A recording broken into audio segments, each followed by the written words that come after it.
Once again, good morning, my dear students. We are going to the next session of Fundamentals of Investment, and today we are handling the topic investor protection and what all measures are taken by the government to protect the interest of the investors.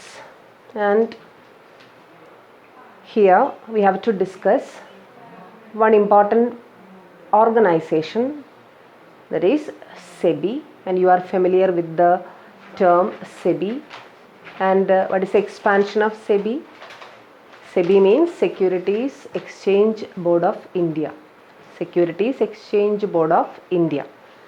And before the implementation of SEBI,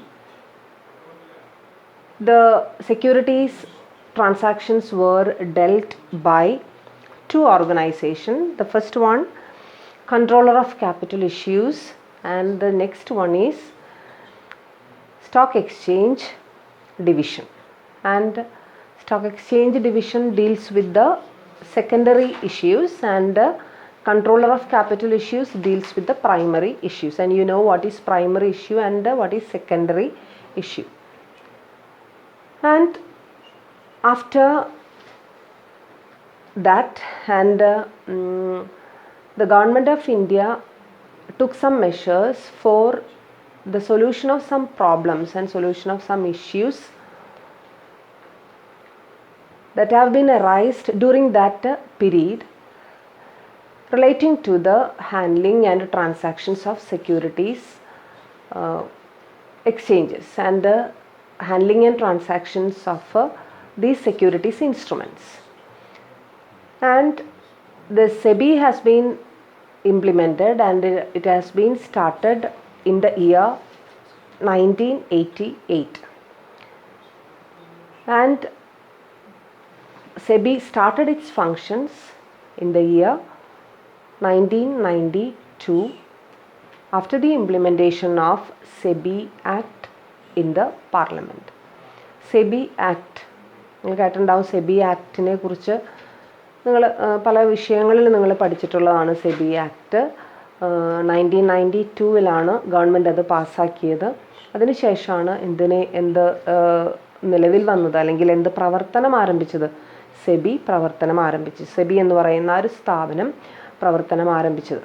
മെയിനായിട്ടുള്ള അതിൻ്റെ duty എന്ന് പറയുന്നത് to control and to regulate and to monitor the functions of various stock exchanges in India. Stock എക്സ്ചേഞ്ചുകളുടെ അതായത് ഒരു stock exchange division എന്ന് പറയുന്ന ഡിവിഷനായിരുന്നു അതുവരെയും അത് നോക്കിയിട്ടുണ്ടായിരുന്നത്. അതേസമയം പിന്നീട് ഒരുപാട് ഇഷ്യൂസ് അതിനോട് റിലേറ്റഡ് ആയിട്ട് ഒരുപാട് ഡിഫോൾട്ടുകൾ, അതായത് സെറ്റിൽമെൻറ്റ് ഡിഫോൾട്ടുകൾ, ട്രാൻസാക്ഷൻസ് ഡിഫോൾട്ടുകൾ ഒരുപാട് എറൈസ് ചെയ്തതിന് അതിൻ്റെ ഒരു അടിസ്ഥാനത്തിലാണ് ഇങ്ങനെയൊരു സംഘടനയ്ക്ക് അല്ലെങ്കിൽ ഇങ്ങനൊരു ഓർഗനൈസേഷന് ഗവൺമെൻറ് രൂപം കൊടുക്കാനായിട്ടുള്ളൊരു വഴി തെളിഞ്ഞത്. എന്തിനേലും ഉണ്ടായിരുന്ന ഒരുപാട് പ്രോബ്ലംസ് ഇറാഡിക്കേറ്റ് ചെയ്യണം എന്നുള്ള ഉദ്ദേശത്തോട് സെക്യൂരിറ്റീസ് മാർക്കറ്റിൽ ഉണ്ടായിരുന്ന പ്രോബ്ലംസിനെ തരണം ചെയ്യുക, അതിനെ ഇറാഡിക്കേറ്റ് ചെയ്യുക എന്നുള്ളതാണ് എന്തിൻ്റെ പ്രധാനപ്പെട്ട ഉദ്ദേശം, സെബിയുടെ പ്രധാനപ്പെട്ട ഉദ്ദേശം. And we can see what are the important functions of SEBI one by one, and it's an important essay question also, functions of SEBI. And you are studying this functions in various subjects, and in the previous year while studying the corporate regulations we have studied about SEBI while studying this corporate governance and all these things. And corporate governance ൻ്റെ കേസിലും ഈ ഒരു സെബി തന്നെയാണ് അവിടുത്തെ main ആയിട്ടുള്ള regulator. കമ്പനികളെ സംബന്ധിച്ചിടത്തോളം corporate governance എന്ന് വെച്ച് കഴിഞ്ഞാൽ കമ്പനികളുടെ ഗവർണൻസ്, കമ്പനികൾ എങ്ങനെ നടത്തപ്പെടണം, എങ്ങനെ റെഗുലേറ്റ് ചെയ്യപ്പെടണം, അതിൽ മെയിനായിട്ട് വരുന്ന കമ്പനികളാണ് മിക്കവാറും ഈ സെക്യൂരിറ്റീസ് ഇഷ്യൂ ചെയ്യുന്നത്, അല്ലേ? ആ ഒരു പ്രൈമറി ഇഷ്യൂസും മെയിൻലി സെക്കൻഡറി ഇഷ്യൂസും കൈകാര്യം ചെയ്യുന്ന സമയത്ത് കമ്പനികൾ ശ്രദ്ധിക്കേണ്ട കാര്യങ്ങൾ എന്തൊക്കെയാണ് എന്ന് പഠിക്കാൻ വേണ്ടി കോർപ്പറേറ്റ് റെഗുലേഷൻ പഠിക്കുന്ന സമയത്ത് നിങ്ങൾ സെബിയെക്കുറിച്ച് എന്ത് ചെയ്തിട്ടുണ്ട്, പഠിച്ചിട്ടുണ്ട്. സെബിയുടെ ഇനാക്ട്മെൻറ്റ്സ്, സെബിയുടെ വേരിയസ് ആക്ടിവിറ്റീസ് ഒക്കെ നിങ്ങൾ എന്ത് ചെയ്തിട്ടുണ്ട്, പഠിച്ചിട്ടുണ്ട്. ഇനി ഇതിനോടനുബന്ധിച്ച് ഒരുപാട് ഫങ്ഷൻസ് സെബിക്ക് റെഗുലേറ്റ് ചെയ്യേണ്ടതുണ്ട്, അല്ലെങ്കിൽ സെബിക്ക് നോക്കി നടത്തേണ്ടതുണ്ട്. അത് 1 by 1 ആയിട്ട് നമ്മളിവിടെ എന്ത് ചെയ്യുന്നു, കുറേ കാര്യങ്ങളൊക്കെ നിങ്ങൾ പഠിച്ചു തന്നെയാണ്. വീണ്ടും നമ്മൾ ആവർത്തിച്ച് അത് മനസ്സിലാക്കുന്നു, കേൾക്കുന്നു. എന്താണെന്നുള്ളത് കേൾക്കുന്ന സമയത്ത് അത് എന്താണെന്നുള്ളത് നിങ്ങൾ എന്ത് ചെയ്യുക, ഐഡൻറ്റിഫൈ ചെയ്യുക. And the first function, that is അതിൻ്റെ പ്രൈം ഫങ്ഷൻ എന്ന് പറയുന്നത്, it is regulating the business in stock exchange and any other securities market. Stock എക്സ്ചേഞ്ചിലുള്ള ബിസിനസ്സിനെ റെഗുലേറ്റ് ചെയ്യുക എന്നുള്ളതാണ് ഏറ്റവും ഇമ്പോർട്ടൻ്റ് ആയിട്ടുള്ള ലക്ഷ്യം, അല്ലെങ്കിൽ ഏറ്റവും ഇമ്പോർട്ടൻ്റ് ആയിട്ടുള്ള ഫങ്ഷൻ ആരുടെ, സെബിയുടെ. Or in any other securities market, there are various types of securities, especially there are derivative securities or derivative markets, and it functions as a branch of this stock exchange. Stock എക്സ്ചേഞ്ചിൻ്റെ ഒരു ഭാഗമായിട്ട്, അല്ലെങ്കിൽ stock എക്സ്ചേഞ്ചിൻ്റെ ഒരു ഡിവിഷനായിട്ടാണ് പലപ്പോഴും derivatives market പ്രവർത്തിക്കുന്നത്.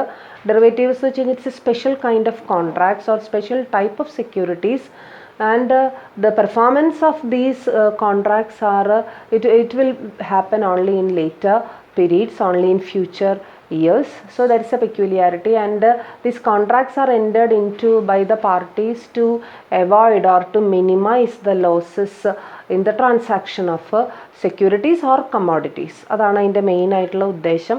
അതിനോടനുബന്ധിച്ചിട്ടാണ് ഈ derivative market, അതും ഒരു ടൈപ്പ് ഓഫ് സെക്യൂരിറ്റീസ് മാർക്കറ്റ് തന്നെയാണ്. സോ അതിനോടനുബന്ധിച്ച് സെക്യൂരിറ്റീസ് മാർക്കറ്റിനോടനുബന്ധിച്ച് നടത്തപ്പെടേണ്ട അല്ലെങ്കിൽ ചെയ്യേണ്ട ഫങ്ഷൻസ് ചെയ്യുക, അല്ലെങ്കിൽ അതിനെ റെഗുലേറ്റ് ചെയ്യുക, കൺട്രോൾ ചെയ്യുക, അത് നമ്മുടെ ഗവൺമെൻറ് ഉദ്ദേശിക്കുന്ന രീതിയിലുള്ള ആ ഒരു എക്കണോമിക് സിസ്റ്റത്തിന് കോട്ടം തട്ടാതെ, ആ ഒരു നമ്മുടെ കൾച്ചറിനെ വിപരീതമായിട്ട് ബാധിക്കാതെയൊക്കെ അത് മുന്നോട്ട് കൊണ്ടുപോകണം എന്നുള്ള ഉദ്ദേശത്തോടു കൂടിയാണ്. അതാണ് സെബിയുടെ ആദ്യത്തെ ലക്ഷ്യമായിട്ട്, സ്റ്റോക്ക് എക്സ്ചേഞ്ചുകളുടെ പ്രവർത്തനങ്ങൾ ക്രോഡീകരിക്കുക, മോണിറ്റർ ചെയ്യുക എന്നുള്ളതാണ് ആദ്യത്തെ function. And next one is, ഈ രണ്ടാമത്തെ ഫങ്ഷനിൽ ഒരുപാട് ഇൻസ്റ്റിറ്റ്യൂഷനുകളെ കുറിച്ചിട്ട് അല്ലെങ്കിൽ കുറച്ചിലധികം ടേംസിനെ കുറിച്ചിട്ട് നമ്മളിവിടെ പറയുന്നുണ്ട്. അതിൽ മെയിനായിട്ട് registering and regulating the working of stock brokers.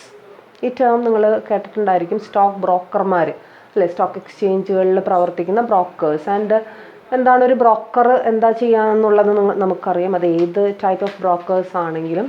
ഇവിടെ സ്റ്റോക്ക് ബ്രോക്കേഴ്സ് എന്ന് പറഞ്ഞിട്ടുണ്ടെങ്കിൽ മെയിനായിട്ട് സ്റ്റോക്ക് എക്സ്ചേഞ്ചിൻ്റെ ഉള്ളിൽ ബയേഴ്സിനെയും സെല്ലേഴ്സിനെയും എന്ത് ചെയ്യാൻ വേണ്ടി അവരുടെ ഡിമാൻഡ്സ് മീറ്റ് ചെയ്യിക്കുക എന്നുള്ള ഉദ്ദേശത്തോടു കൂടി എന്ത് ചെയ്യുക, പ്രവർത്തിക്കുന്ന ആൾക്കാരെ വിളിക്കുന്ന പേരാണ് stock brokers.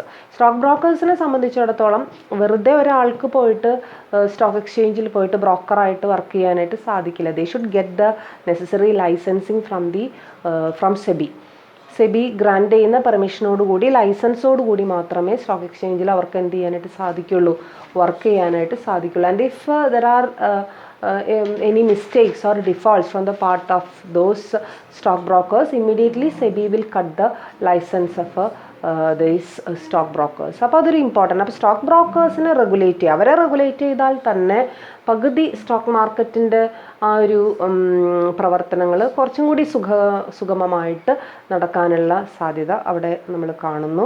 At the same time sub brokers, main brokers appoint ചെയ്യുന്ന മെയിൻ ബ്രോക്കേഴ്സിൻ്റെ കീഴെ പ്രവർത്തിക്കുന്ന ആൾക്കാരെ വിളിക്കുന്ന പേരാണ് sub brokers. And these sub brokers would also get the licence from SEBI. And next person is share transfer agents. And you know what is share transfer.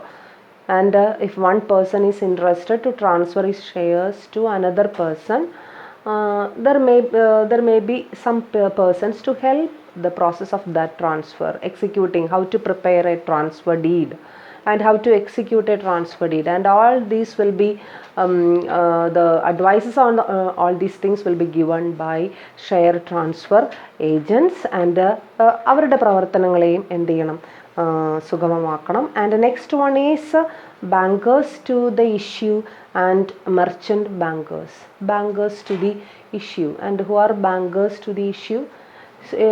സാധാരണ രീതിയിൽ especially for public കമ്പനീസൊക്കെ ആണെന്നുണ്ടെങ്കിൽ അവർക്ക് നേരിട്ട് ഇപ്പോൾ ഷെയറിൻ്റെ അപ്ലിക്കേഷൻ ആദ്യം തന്നെ കൊടുക്കണം, prospectus issue ചെയ്യണം അല്ലേ, അതൊക്കെയാണ് പബ്ലിക് ഇഷ്യൂനോട് റിലേറ്റഡ് ആയിട്ടുള്ള ചില നടപടികൾ. അപ്പം അങ്ങനെ ചെയ്യുന്ന സമയത്ത് നേരിട്ട് കമ്പനികൾക്ക് അത് പ്രോസ്പെക്റ്റീവ് ഷെയർ ഹോൾഡേഴ്സിന് കൊടുക്കാനായിട്ട് സാധിക്കില്ല. അതിന് പകരം അവരെന്ത് ചെയ്യണം, ഒരു ബാങ്കിൻ്റെ സഹായത്തോടു കൂടി, ബാങ്കിൻ്റെ ഒരു ഷെഡ്യൂൾഡ് ബാങ്കിൻ്റെ സഹായത്തോടു കൂടി അവിടെ ഒരു സെപ്പറേറ്റ് ബാങ്ക് അക്കൗണ്ട് കീപ്പ് ചെയ്തിട്ടാണ് ഷെയർസിൻ്റെ അപ്ലിക്കേഷനും പ്രോസ്പെക്ടസും ഒക്കെ ആരിലേക്ക് ഇഷ്യൂ ചെയ്യുന്നത്, പ്രോസ്പെക്റ്റീവ് ഷെയർ ഹോൾഡേഴ്സിലേക്ക് ഇഷ്യൂ ചെയ്യുന്നത്. ആ ഒരു ബാങ്കിനെ വിളിക്കുന്ന പേരാണെന്ത്, ബാങ്കേഴ്സ് ടു ദി ഇഷ്യൂ. ഇനി ആ ഇഷ്യൂ കഴിഞ്ഞു, അപ്ലിക്കേഷൻ വാങ്ങി അലോട്ട്മെൻറ്റ് നടത്തുന്നത്, ആ അപ്ലിക്കേഷൻ മണി റിസീവ് ചെയ്യുന്നത് വരെയേ ബാങ്കേഴ്സ് ടു ദി ഇഷ്യൂൻ്റെ പ്രവർത്തനങ്ങളുള്ളൂ. അത് കഴിഞ്ഞ് കഴിഞ്ഞാൽ പിന്നെയുള്ള കാര്യങ്ങൾ കമ്പനി എന്ത് ചെയ്തോളും, നേരിട്ട് ചെയ്തോളും. അപ്പം അങ്ങനെ ഇഷ്യൂവിന് സഹായിക്കുന്ന ബാങ്കേഴ്സിന് വിളിക്കുന്ന പേരാണ് ബാങ്കേഴ്സ് ടു ദി ഇഷ്യൂ. ഇതിൽ നിന്ന് വ്യത്യസ്തമായിട്ട് മർച്ചൻറ്റ് ബാങ്കേഴ്സ് എന്ന് പറയുന്ന ബാങ്കേഴ്സ് ഉണ്ട്. മർച്ചൻറ്റ് ബാങ്കേഴ്സ് എന്ന് പറഞ്ഞു കഴിഞ്ഞാൽ കമ്പനികളുടെ പൂർണ്ണമായിട്ടുള്ള ഇഷ്യൂസ്, അത് തുടക്കം മുതൽ ഒടുക്കം വരെ അതിൻ്റെ എല്ലാ സ്റ്റെപ്സും ചെയ്തു കൊടുക്കുന്ന ടൈപ്പ് ഓഫ് ബാങ്കേഴ്സിനെ വിളിക്കുന്ന പേരാണ് merchant bankers. Likewise there are underwriters. Underwriters are there, and who are underwriters. Underwriting is a special kind of agreement, and in this agreement the underwriter agrees to the company that if there is a failure to acquire the minimum subscription acquire ചെയ്യാനായിട്ട് കമ്പനിക്ക് സാധിക്കുന്നില്ല എന്നുണ്ടെങ്കിൽ it will be ensured or it will be guaranteed by that underwriter. Minimum subscription എന്താണെന്നുള്ളത് നിങ്ങൾക്കറിയാം. അലോട്ട്മെൻറ്റിന് മുൻപ് public കമ്പനികളാണെങ്കിൽ ഇത്രയും percentage, സാധാരണ 90% ആണ് പറയുന്നത്, 90% എങ്കിലും ആ ഒരു സബ്സ്ക്രിപ്ഷൻ ഉറപ്പ് വരുത്തണം എന്നുള്ളത് നിർബന്ധമാണ്. അതിനുശേഷം മാത്രമേ എന്ത് ചെയ്യാനായിട്ട് പറ്റുള്ളൂ, അലോട്ട്മെൻറ്റ് നടത്താനായിട്ട് സാധിക്കുള്ളൂ. അപ്പോൾ അഥവാ ഏതെങ്കിലും പബ്ലിക് കമ്പനികൾക്ക് അങ്ങനെ ആ ഒരു മിനിമം സബ്സ്ക്രിപ്ഷൻ ഉറപ്പ് വരുത്താൻ സാധിക്കുന്നില്ല എന്നുണ്ടെങ്കിൽ അവിടെയാണ് ആര് വരിക, അണ്ടർറൈറ്റേഴ്സ് വരിക. അണ്ടർറൈറ്റേഴ്സ് നേരത്തെ അവർ കമ്പനിയും അണ്ടർറൈറ്റേഴ്സുമായിട്ട് കോൺട്രാക്റ്റിൽ എൻ്റർ ചെയ്ത് വെച്ചിട്ടുണ്ടായിരിക്കും. ഈ ഒരു മിനിമം സബ്സ്ക്രിപ്ഷൻ നേടാൻ സാധിക്കാത്ത സമയത്ത് അണ്ടർറൈറ്റേഴ്സ് എന്ത് ചെയ്യും, ആ ഷെയർസ് അത്രയും അവർ സബ്സ്ക്രൈബ് ചെയ്തോളും. അപ്പോൾ ആ ഒരു മിനിമം സബ്സ്ക്രിപ്ഷൻ ആവുകയും ചെയ്യും. പിന്നീട് അലോട്ട്മെൻറ്റിലേക്ക് ആർക്ക് പോവുകയും ചെയ്യാം, കമ്പനിക്ക് പോവുകയും ചെയ്യാം. സോ അപ്പോൾ അങ്ങനെയുള്ള ആൾക്കാർ വിളിക്കുന്ന പേരാണ് അണ്ടർറൈറ്റേഴ്സ്. സാധാരണ രീതിയിൽ ബാങ്കുകളും അതുപോലുള്ള ഫിനാൻഷ്യൽ സ്ഥാപനങ്ങളുമാണ് അണ്ടർറൈറ്റിംഗ് എഗ്രിമെൻറ്റ് അല്ലെങ്കിൽ അണ്ടർറൈറ്റിംഗ് എന്ന് പറയുന്ന ആ ഒരു പ്രോസസ്സ് എന്ത് ചെയ്യുന്നത്. And next one, portfolio managers. Portfolio managers അവിടെയുണ്ട്. നമ്മൾ നേരത്തെ കഴിഞ്ഞ ചാപ്റ്ററിൽ കണ്ടതാണ് എന്താണ് പോർട്ട്ഫോളിയോ, ആരാണ് പോർട്ട്ഫോളിയോ മാനേജർ, എന്താണ് പോർട്ട്ഫോളിയോ മാനേജ്മെൻറ്റ്. പോർട്ട്ഫോളിയോ ഡിസൈനിങ്ങിനോടനുബന്ധിച്ച്, പോർട്ട്ഫോളിയോ കൺസ്ട്രക്ഷനോടനുബന്ധിച്ച് what all securities are to be included in a single portfolio, profitable securities ഏതൊക്കെയാണ്, which will give us the maximum returns and less risk ഉള്ള ഇൻവെസ്റ്റ്മെൻറ്റ് ഏതൊക്കെയാണ്, securities ഏതൊക്കെയാണെന്ന് പറഞ്ഞു തരുന്ന ആ ഒരു വ്യക്തിയെ അല്ലെങ്കിൽ സ്ഥാപനത്തിന്, വ്യക്തിയായിരിക്കാം സ്ഥാപനമായിരിക്കാം, വിളിക്കുന്ന പേരാണ് portfolio manager. And likewise investment advisors. There are so many consultants, individual consultants as well as institutional consultants who give the necessary advice to the investors, how they should invest and in which shares they have to invest. എവിടെ invest ചെയ്താലായിരിക്കും നിങ്ങൾക്ക് നല്ല ലാഭം ഉണ്ടാക്കാനായിട്ട് സാധിക്കുക എന്നൊക്കെ പറഞ്ഞ് ആ ഒരു എന്താ പറയുക അഡ്വൈസും കാര്യങ്ങളൊക്കെ കൊടുക്കുന്ന ആൾക്കാരെ വിളിക്കുന്ന പേരാണ് ദാറ്റ് ഈസ് ഇൻവെസ്റ്റ്മെൻറ്റ് അഡ്വൈസേഴ്സ്.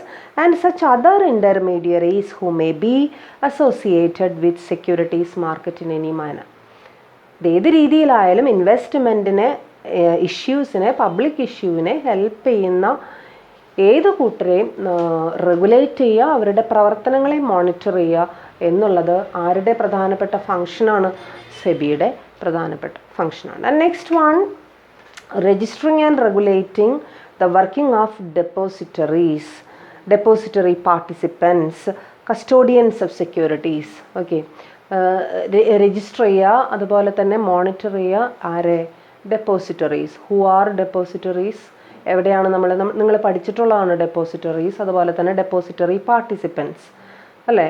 എവിടെയാണ് നമ്മളത് പഠിച്ചിട്ടുള്ളത്? ഏത് ടോപ്പിക്കിലാണ്? The topic is dematerialization of shares or dematting of shares. Dematerialized shares എന്ന് പറഞ്ഞിട്ട് നിങ്ങളൊരു ടോപ്പിക്ക് കഴിഞ്ഞ സെമ്മിൽ നിങ്ങൾ കോർപ്പറേറ്റ് റെഗുലേഷനിൽ എന്ത് ചെയ്തിട്ടുണ്ട്, പഠിച്ചിട്ടുണ്ട്. ഡീമെറ്റീരിയലൈസേഷൻ എന്ന് വെച്ച് കഴിഞ്ഞാൽ എന്താർത്ഥം? ദറ്റ് ഈസ് ഒരു മെറ്റീരിയൽ സർട്ടിഫിക്കറ്റ് അല്ലെങ്കിൽ പേപ്പർ സർട്ടിഫിക്കറ്റ് എന്നുള്ളൊരു രീതിയിൽ നിന്നും നമ്മൾ ഈ സർട്ടിഫിക്കറ്റിൻ്റെ രീതിയിലേക്ക് മാറുന്ന ഒരു ഡിജിറ്റൽ സർട്ടിഫിക്കറ്റിൻ്റെ രൂപത്തിലേക്ക് മാറുമ്പോൾ ചെയ്യുന്ന പ്രോസസ്സിനെ വിളിക്കുന്ന പേരാണ് dematerialisation. And after dematerialisation the shareholder need not hold the paper certificate and all his holdings will be recorded in a separate account known as DP account. ആ DP അക്കൗണ്ടിലായിരിക്കും ആരുടെ ഡീറ്റെയിൽസ് ഉണ്ടാവുക, investor എത്ര ഷെയറിൽ invest ചെയ്തു, ഏത് കമ്പനിയുടെ ഷെയറിലാണ് invest ചെയ്യുന്നത്, ആർക്കൊക്കെയാണ് transfer ചെയ്തിട്ടുള്ളത്, സെയിൽസ് എത്രത്തോളം എന്നൊക്കെ നടന്നു, ഏത് രീതിയിൽ നടന്നു, ബൈയിങ് എത്രത്തോളം നടന്നു, ഏത് രീതിയിൽ നടന്നു, എത്ര പ്രൈസിനാണത് നടന്നത്, ഇതൊക്കെ എവിടെ മാത്രമേ ഉണ്ടാവുള്ളൂ? അക്കൗണ്ടിൽ മാത്രമേ ഉണ്ടാവുള്ളൂ. അക്കൗണ്ട് തുടങ്ങാൻ സാധാരണ രീതിയിൽ നമ്മൾ രണ്ട് ഓർഗനൈസേഷൻസ് ആണ് നമ്മുടെ ഓൾ ഇന്ത്യ ലെവലിൽ. രണ്ട് ഓർഗനൈസേഷൻ ആണ് ഈ ഒരു ഡെപ്പോസിറ്ററി പാർട്ടിസിപ്പൻസ് അല്ലെങ്കിൽ ഡെപ്പോസിറ്ററീസ് എന്നുള്ള പേരിൽ അറിയപ്പെടുന്നത്. ഒരെണ്ണം NSDL എന്ന് പറയും, രണ്ടാമത് CDSL എന്ന് പറയും. ഇങ്ങനെ രണ്ട് ഓർഗനൈസേഷനുകളാണ്. ഇതിൻ്റെ എക്സ്പാൻഷൻസ് ഒക്കെ നിങ്ങൾ പഠിച്ചിട്ടുള്ളതാണ്.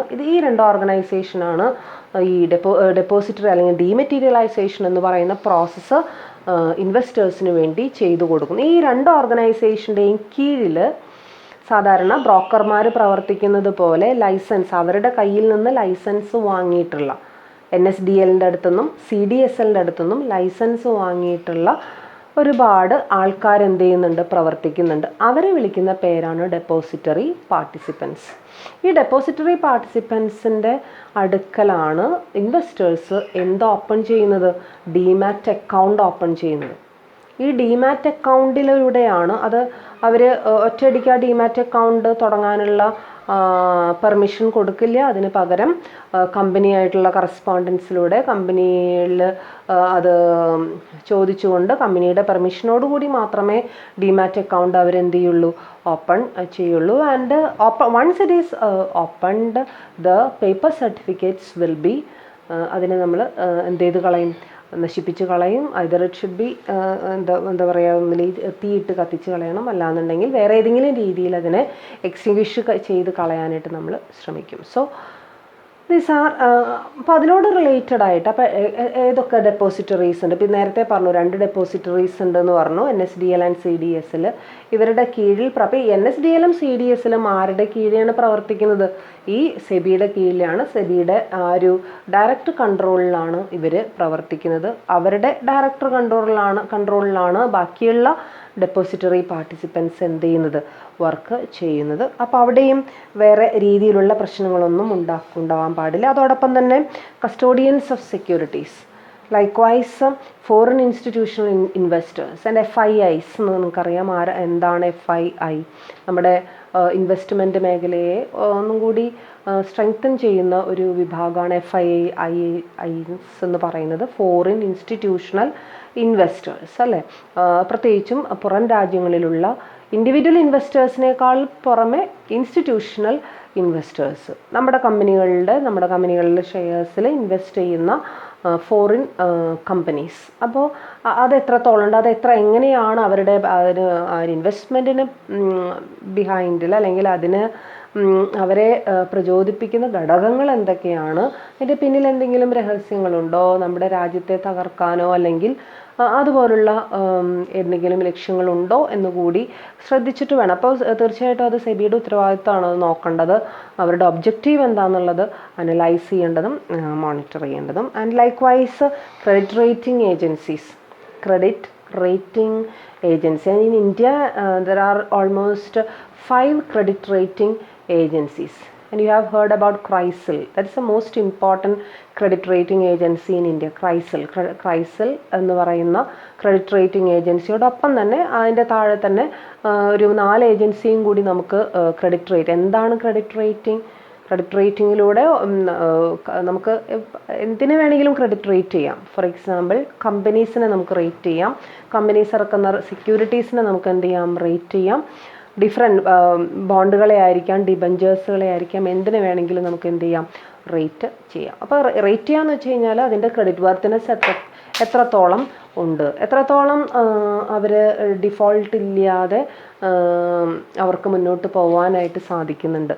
ഇതൊക്കെയാണ് ക്രെഡിറ്റ് റേറ്റിങ്ങിലൂടെ. And they will assign various types of symbols, A+, A++, AAA, AA, BBB എന്നൊക്കെ പറഞ്ഞ് കുറച്ച് സിംബൽസ് അവർ അസൈൻ ചെയ്യും. അസൈൻ ചെയ്യുന്ന ഇപ്പം എൻ്റെ കമ്പനി ഇറക്കുന്ന ഷെയറിന് AAA സെക്യൂരിറ്റിയാണ്, AAA സിംബലാണ് എനിക്ക് കിട്ടിയിട്ടുള്ളതെങ്കിൽ ഇത് കുറച്ച് എന്താ പറയുക, ഡിഫോൾട്ടൊന്നുമില്ല, വലിയ പ്രശ്നങ്ങളൊന്നും ഇല്ലാത്ത ഒരു സെക്യൂരിറ്റി ആയിട്ട് നമുക്കതിനെ എന്ത് ചെയ്യാം, കൺസിഡർ ചെയ്യാം. അപ്പോൾ അങ്ങനെ ഈ സിംബൽസിലൂടെയാണ് നമ്മൾ മനസ്സിലാക്കുന്നത് അതിൻ്റെ ക്രെഡിറ്റ് റേറ്റിംഗ് എങ്ങനെയാണ് എന്നുള്ളത് നമുക്ക് എന്ത് ചെയ്യാൻ പറ്റുക, മനസ്സിലാക്കാനായിട്ട് സാധിക്കാം.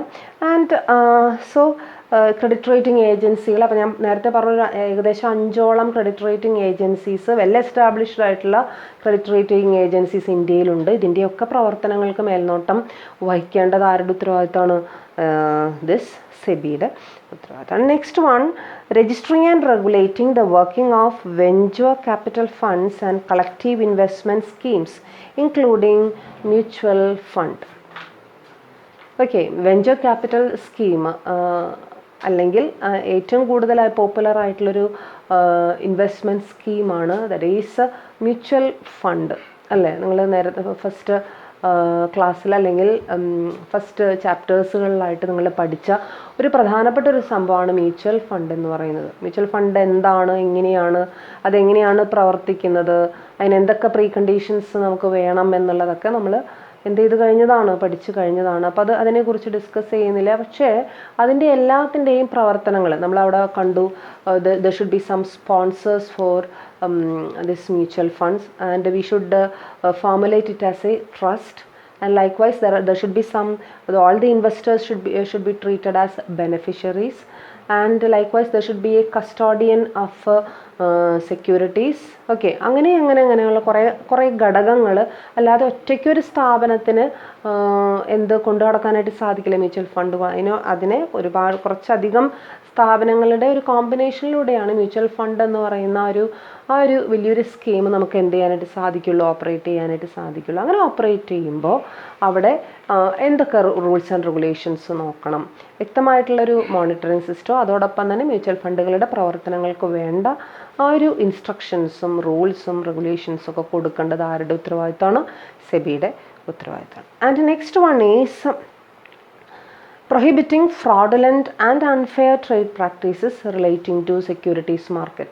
സാധാരണ മാർക്കറ്റിനെ പോലെ സെക്യൂരിറ്റീസ് മാർക്കറ്റിലും മെയിനായിട്ട് വരുന്നത് സപ്ലൈ ആൻഡ് ഡിമാൻഡ് ഫോഴ്സുകൾ തന്നെയാണ്, അല്ലേ? സപ്ലൈ ഫോഴ്സ് ആൻഡ് ഡിമാൻഡ് ഫോഴ്സുകളാണ് എന്തിൻ്റെ പ്രൈസ് തീരുമാനിക്കുന്നത്, സെക്യൂരിറ്റീസിൻ്റെ പ്രൈസ് തീരുമാനിക്കുന്നത്. ലൈക്ക്വൈസ് ഇപ്പോൾ നമ്മൾ സാധാരണ ഇപ്പോൾ ഒരു വെജിറ്റബിൾ ഷോപ്പിൽ പോയി കഴിഞ്ഞാൽ ചിലപ്പോൾ നമ്മൾ പറയും ഏതെങ്കിലും ഒരു ഐറ്റം ഓഫ് വെജിറ്റബിൾ അതിന് ഭയങ്കര വിലയാണെന്ന് നമ്മൾ പറയും. സാധാരണ അന്ന് വരെ നമ്മൾ വാങ്ങിച്ചുകൊണ്ടിരുന്നതിൽ നിന്നും ഭയങ്കര കാര്യമായിട്ടുള്ളൊരു വ്യത്യാസം ചിലപ്പോൾ നമ്മൾ കാണിച്ചു എന്ന് വരാം. അപ്പോൾ നമ്മൾ പറയും അതിൻ്റെ സപ്ലൈ അവിടെ അത് കൃഷി നശിച്ചു പോയി, അപ്പോൾ അതുകൊണ്ടാണ് അതിൻ്റെ സപ്ലൈ കുറഞ്ഞു പോയി, അതുകൊണ്ടാണ് ഭയങ്കര ഡിമാൻഡ് കൂടിയത്, അതുകൊണ്ടാണ് പ്രൈസ് കൂടിയത് എന്നൊക്കെ നമ്മൾ പറയും. ലൈക്ക്വൈസ് ഇനി ഈ ഒരു സപ്ലൈ കുറയുന്നൊരവസ്ഥ അത് ആക്ച്വലി ഉണ്ടാവുന്ന ഒന്നാവണമെന്നില്ല.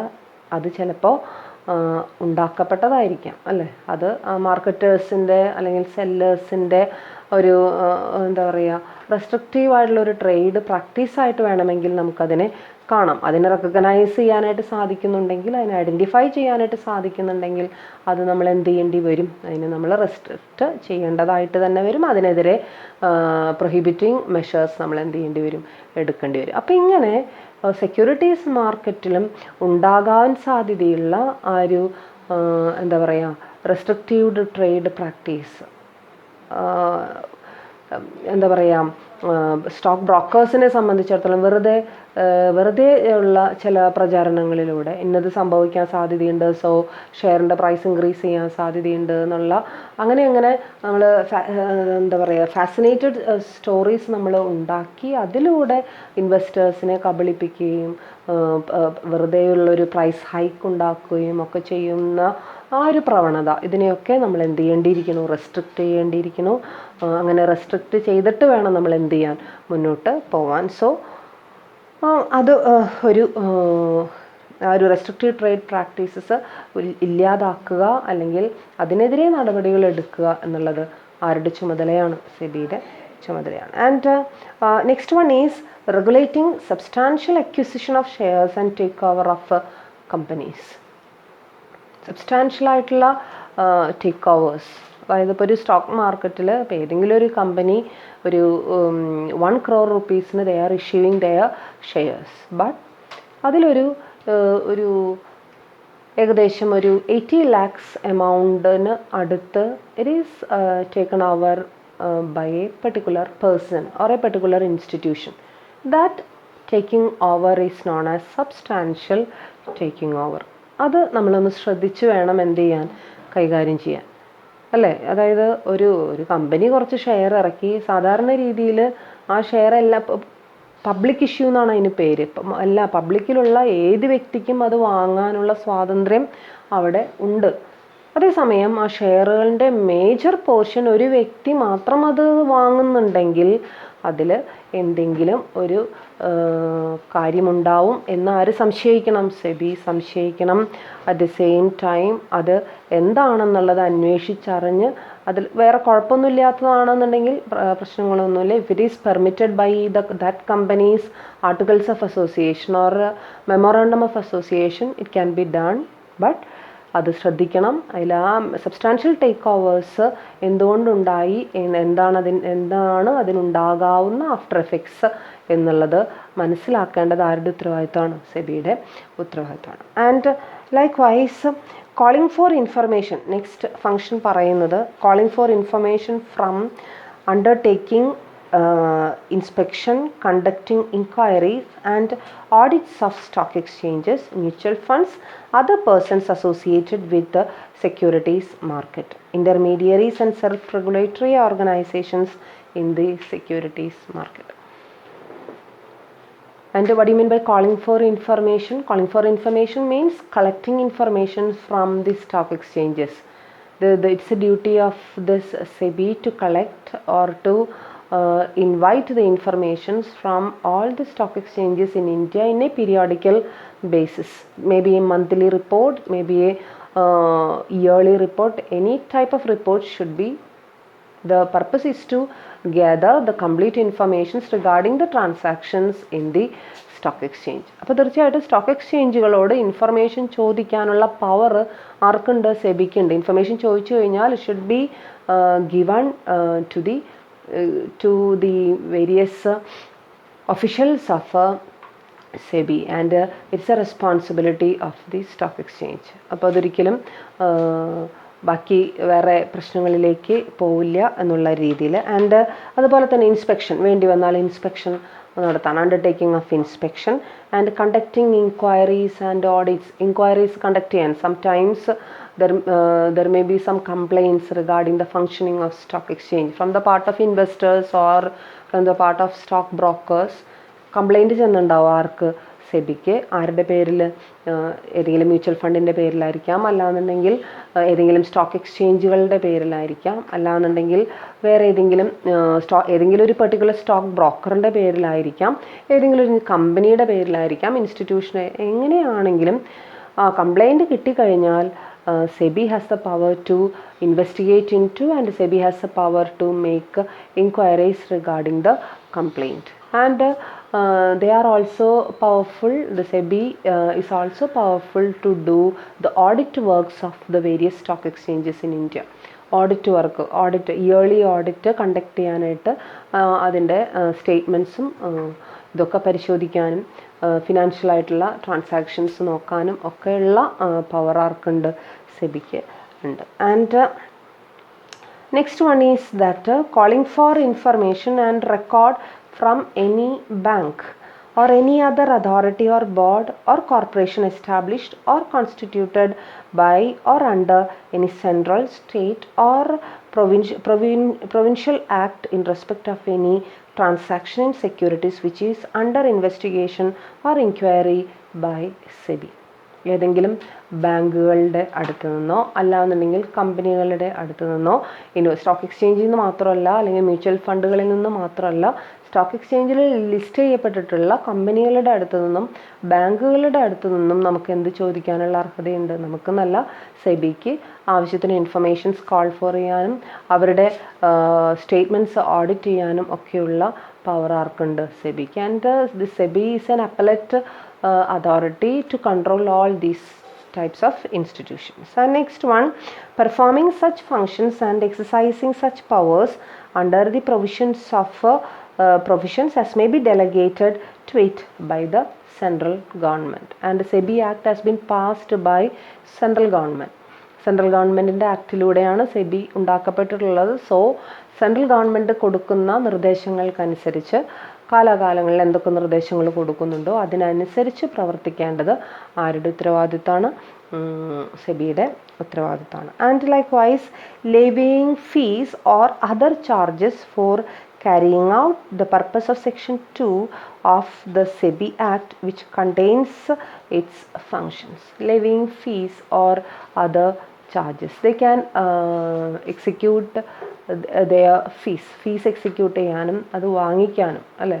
അതായത് സെബി ഒഫീഷ്യൽസിനെ സംബന്ധിച്ച് if it is granted by the government central government അത് ഗ്രാൻറ്റ് ചെയ്തിട്ടുണ്ട് എന്നുണ്ടെങ്കിൽ ഫീസ് വാങ്ങാനായിട്ടുള്ള അധികാരം ആർക്കുണ്ട്? സെബിക്ക് ഉണ്ട്, സെബിയുടെ ഒഫീഷ്യൽസിനുണ്ട്. Only if it is permitted by central government. അല്ലാതെ അതെന്ത് ചെയ്യാൻ പറ്റില്ല, ചെയ്യാനായിട്ട് സാധിക്കും. At the same time they can levy the fees on various institutions. Various ഇൻസ്റ്റിറ്റ്യൂഷനുമേ പല ഘട്ടങ്ങളിലായിട്ട് ഗവൺമെൻറ്റിൻ്റെ നിർദ്ദേശപ്രകാരം അല്ലെങ്കിൽ ഗവൺമെൻറ്റിൻ്റെ അനുമതി പ്രകാരം എന്ത് ചെയ്യാവുന്നതാണ്? ഫീസ് ലെവി ചെയ്യാവുന്നതാണ്. And next one is conducting research for all the above said purposes. നമ്മളിപ്പോൾ കുറച്ച് ഫങ്ഷൻസ് നമ്മൾ എന്ത് ചെയ്തു പറഞ്ഞു, ഒരു 10-12 ഫങ്ഷൻസ് നമ്മൾ എന്ത് ചെയ്തിട്ടുണ്ട് പറഞ്ഞിട്ടുണ്ട്. ഈ ഫങ്ഷൻസ് പെർഫോം ചെയ്യാൻ വേണ്ടി എന്തൊക്കെ റിസർച്ച് വർക്കുകൾ നടത്തണമോ?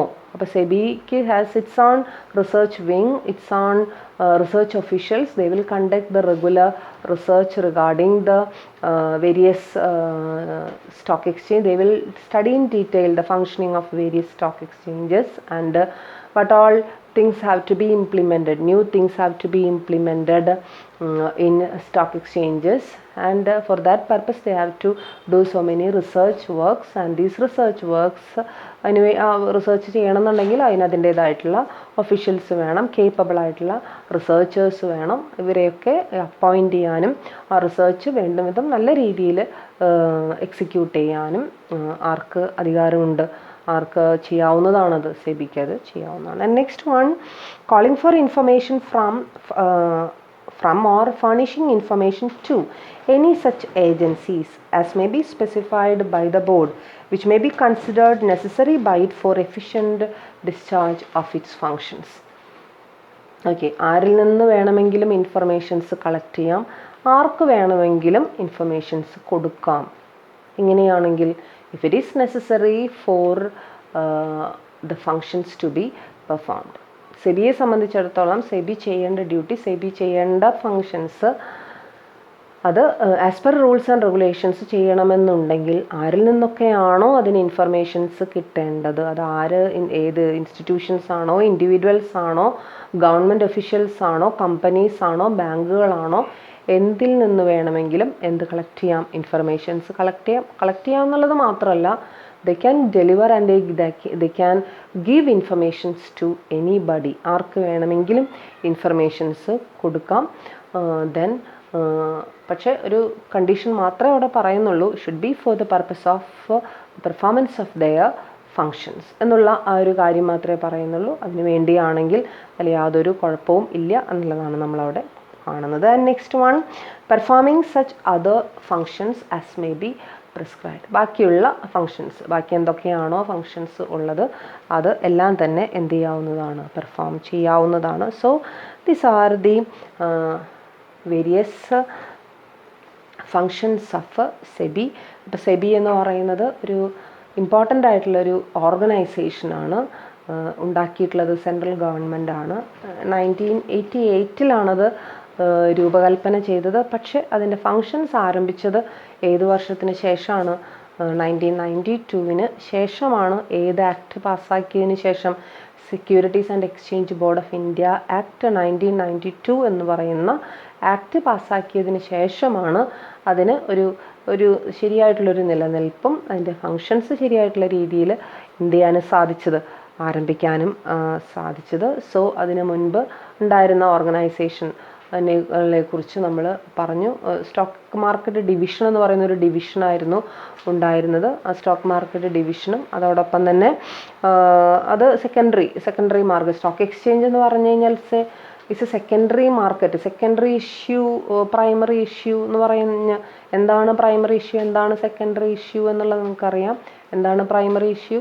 പ്രൈമറി ഇഷ്യൂ എന്ന് വെച്ച് കഴിഞ്ഞാൽ for the first time company is issuing its securities to the investors. That is primary issue, and that primary issues cannot be dealt with this stock exchange. അതൊരിക്കലും primary issues ഒരിക്കലും stock എക്സ്ചേഞ്ചിൽ എന്ത് ചെയ്യാൻ പറ്റില്ല, നമുക്ക് ഡീൽ ചെയ്യാൻ സാധിക്കില്ല. Okay. അതേസമയം സെക്കൻഡറി ഇഷ്യൂ എന്ന് പറഞ്ഞു കഴിഞ്ഞാൽ എന്താ അർത്ഥം? ആദ്യം നമ്മൾ ഒരു വ്യക്തിക്ക് നമ്മൾ ഇഷ്യൂ ചെയ്തു, അതിനുശേഷം പിന്നീട് നടക്കുന്ന ട്രാൻസ്ഫറുകൾ, പിന്നീട് നടക്കുന്ന അതിൻ്റെ sales, buying and sales and all these transactions, അത് നോക്കി നടത്തുന്നത് ആരാണ്? അത് എവിടെയാണ് നമ്മൾ ലിസ്റ്റ് ചെയ്യുന്നത്, എവിടെയാണ് നമ്മൾ ചെയ്യുന്നത്? അത് ചെയ്യുന്നതാണ് എവിടെ? സ്റ്റോക്ക് എക്സ്ചേഞ്ചുകൾ. അതുകൊണ്ടാണ് stock exchange is A secondary market എന്ന് നമ്മൾ എന്ത് ചെയ്യുന്നത്, പറയുന്നത്. ഒരിക്കലും പ്രൈമറി മാർക്കറ്റ് അല്ല. It is A type of secondary market. Okay. Then അപ്പോൾ സ്റ്റോക്ക് എക്സ്ചേഞ്ച് എന്ന് പറയുമ്പോൾ അതിൽ ഒരുപാട് ഇൻവെസ്റ്റേഴ്സ് എന്താ പറയുക വന്ന് അവരുടെ ഇൻവെസ്റ്റ്മെൻറ്റ് നടത്തുകയും അവർ ശരിയായിട്ടുള്ള സമയത്ത് അത് വിൽക്കുകയും, അവർ ശരിയായിട്ടുള്ള സമയം എന്ന് വെച്ച് കഴിഞ്ഞാൽ അവർ അസ്യൂം ചെയ്യുന്ന ഒരു സമയത്ത് അത് വിൽക്കുകയും അവർ അസ്യൂം ചെയ്യുന്ന സമയത്ത് അത് വാങ്ങുകയും അങ്ങനെ ആ ട്രാൻസാക്ഷൻസ് ചെയ്ത് നടത്തി പോകുമ്പോൾ അവിടെയാണ് ചില ഇഷ്യൂസ്, ചില കുഴപ്പങ്ങൾ, സ്റ്റോക്ക് എക്സ്ചേഞ്ചിൻ്റെ ഭാഗത്തു നിന്നുള്ള കുഴപ്പങ്ങൾ, അതോടൊപ്പം തന്നെ ഇൻവെസ്റ്റേഴ്സിൻ്റെ ഭാഗത്തു നിന്നുള്ള കുഴപ്പങ്ങൾ, ആ ട്രാൻസാക്ഷൻസ് സെറ്റിൽ ചെയ്യുമ്പോൾ വരുന്ന ചില പ്രശ്നങ്ങൾ, ചില ട്രാൻസാക്ഷൻസ് ഒന്നും അതിൻ്റെ എഫക്റ്റീവായിട്ടുള്ള രീതിയിൽ സെറ്റിൽ ചെയ്യാനായിട്ട് പറ്റാത്ത അവസ്ഥ. സെറ്റിൽ ചെയ്യാന്ന് വെച്ച് കഴിഞ്ഞാൽ ഇപ്പോൾ ഷെയർ വാങ്ങുന്ന ഒരു ട്രാൻസാക്ഷൻ ആണെങ്കിൽ വാങ്ങിക്കുന്ന ആൾ എന്ത് കൊടുക്കേണ്ടി വരും? പൈസ കൊടുക്കേണ്ടി വരും അല്ലേ? വിൽക്കുന്ന ആൾ എന്ത് ചെയ്യണം? ഷെയർ കൊടുക്കണം. അല്ലാതെ ആ ട്രാൻസാക്ഷൻ നമുക്ക് സെറ്റിൽ ചെയ്യാൻ പറ്റില്ല. ഇതിനൊക്കെ ഒരു ഡേറ്റ് ഫിക്സ് ചെയ്തിട്ടുണ്ടാവും.